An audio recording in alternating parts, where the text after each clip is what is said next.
शेतकरी मित्रांनो 17 डिसेंबर या रोजी तुम्हाला 50,000 रुपये मिळू शकतात, कारण की ह्या 5 योजनेचे पैसे शेतकऱ्यांच्या खात्यावर एकत्र वितरित होण्यास सुरुवात होणार आहे. शेतकरी मित्रांनो, तर ह्या कोणकोणत्या योजना आहे व राज्यस्तरीय व जिल्हास्तरीय व तालुकास्तरीय यामध्ये तुम्हाला कोणते किती पैसे मिळाले संपूर्ण माहिती या व्हिडिओमध्ये पाहणार आहोत. त्यामुळे शेतकरी मित्रांनो, व्हिडिओ संपूर्ण पहा व नवीन असाल तर चॅनलला सबस्क्राईब करा. शेतकरी मित्रांनो, समजण्यात आलेली जी योजना आहे ती म्हणजे की शेतकऱ्यांची पीक विमा नुकसान भरपाई योजना.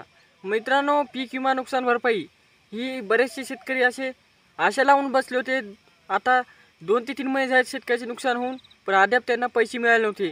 तर शेतकरी मित्रांनो, 15 तारखेला मुख्यमंत्री जे काही आहेत नवीन त्यांची शपथ घेण्यात येणार आहे व त्यानंतर 17 तारखेपासून तुमच्या खात्यावर पैसे जे आहेत ते यशस्वीप्रमाणे हेक्टरी 27,500 ते हेक्टरी 32,500 पर्यंत तुमच्या खात्यावर यशस्वीप्रमाणे पैसे पडणार आहेत. आता शेतकरी मित्रांनो, तुम्ही म्हणसाल दोनदा पैसे अलग काऊन सांगितले, तर शेतकरी मित्रांनो, त्यामध्ये तुमची बागायची शेती आहे, जिरायची शेती आहे किंवा इतर कोरडवाहू शेती आहे, यामध्ये तुमचे पीक कोणते होते संपूर्ण माहिती पाहिल्यानंतर तुम्हाला हेक्टरी 27,000 पासून तर 32,000 पर्यंत पैसे मिळणार आहेत. त्यानंतर शेतकरी मित्रांनो, दुसरी आहे म्हणजे की शेतकरी मित्रांनो, जे काही आपले PM किसान योजना आहे तर शेतकरी मित्रांनो, PM किसान योजना जेव्हा प्रधानमंत्री नरेंद्र मोदी महाराष्ट्रात प्रचारबाजी करण्यासाठी आलते, रिंगणात उतरले होते, तेव्हा प्रचार करताना त्यांनी एक घोषणा दिली की PM किसान योजनेमध्ये वाढ करण्यात येणार, म्हणजे की तुम्हाला 3,000ची वाढ करण्यात येणार. शेतकरी मित्रांनो,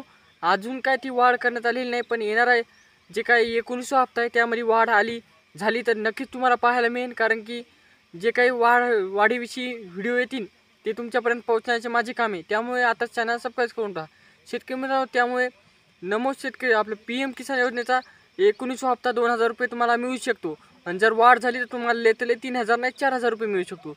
संपूर्ण माहिती या व्हिडिओमध्येच तुम्हाला सांगणार आहे. त्यानंतर शेतकरी मित्रांनो, नमो शेतकरी योजना. शेतकरी मित्रांनो, ही नमो शेतकरी योजना PM किसानच्या पार्श्वभूमीवर राबविली जाते, पण नमो शेतकरी योजनेमध्ये वाढ करण्यात आलेली आहे, कारण की शेतकरी मित्रांनो, ही महाराष्ट्रातील शेतकऱ्यांसाठी राबविली जाते व महाराष्ट्रातील शेतकऱ्यांसाठी राबविली जात असून या योजनेद्वारे आपल्याला दर 4 महिन्याला 2,000 रुपये मिळत होते व दर 12 महिन्याला आपल्याला 6,000 रुपये मिळत होते. तर आता या योजनेमध्ये 3,000ची वाढ करण्यात आली, म्हणजे की तुम्हाला येणारा हप्ता जो काही 6वा हप्ता बाकी आहे ते 6वा हप्ता तुम्हाला 3,000 रुपये मिळणार आहे व इथून पुढचे हप्ते तुम्हाला 3,000 मिळणार आहेत. त्यामुळे वर्षाला तुम्हाला 9,000 रुपये असे तुमच्या खात्यावर जमा होणार आहेत. तर नमो शेतकरी योजनामध्ये वाढ करण्यात आली अशी एक अपडेट आली ती की तुमच्यासोबत शेअर केलेली आहे. त्यानंतर शेतकरी मित्रांनो, जी काही लाडकी बहीण योजना मतदानाच्या म्हणजे की विधानसभेच्या निवडणुकीआधी 2 महिन्याआधी सुरू केली ती, त्या योजनेचा बी 6वा 7वा 8वा म्हणजे 6वा 7वा हप्ता हा लाडक्या बहिणीच्या खात्यावर पडायचा राहिलेला आहे, जो की तुमच्या खात्यावर आता येणारा 27 डिसेंबरला पडणार आहे. त्या लाडक्या बहिणींना बी खुशखबर आहे, कारण की 27 डिसेंबरला तुम्हाला 1,500 रुपये नाही तर तुम्हाला 2,100 रुपये हप्ता मिळणार आहे. त्यामुळे लाडक्या बहिणींसाठी बी आनंदाची गोष्ट आहे, त्यांच्यात बी वाढ करण्यात आली आहे. त्यानंतर शेतकरी मित्रांनो, शेतकऱ्यांसाठी पुन्हा एक योजना आणली होती, ती म्हणजे की भावांतर योजना. शेतकरी मित्रांनो, भावांतर योजनेद्वारे तुम्हाला जे काही 2021-22 किंवा 23ला भाव कमी लागले होते तुमच्या सोयाबीन असो कापूस असो या पिकाला, तर त्या पिकाचे जे काही भाव कमी लागले होते व तुम्ही तक्रार केली, त्यामुळे भावांतर योजनेद्वारे तुम्हाला प्रत्येकी 10,000 रुपये मिळणार आहेत. तर शेतकरी मित्रांनो, ह्या काही योजना होत्या ज्या की तुमचे पैसे थकबाकी होते, ते आता तुम्हाला 17 डिसेंबरपासून व्यवस्थित तुमच्या खात्यावर जमा व्हायला सुरू होणार आहे.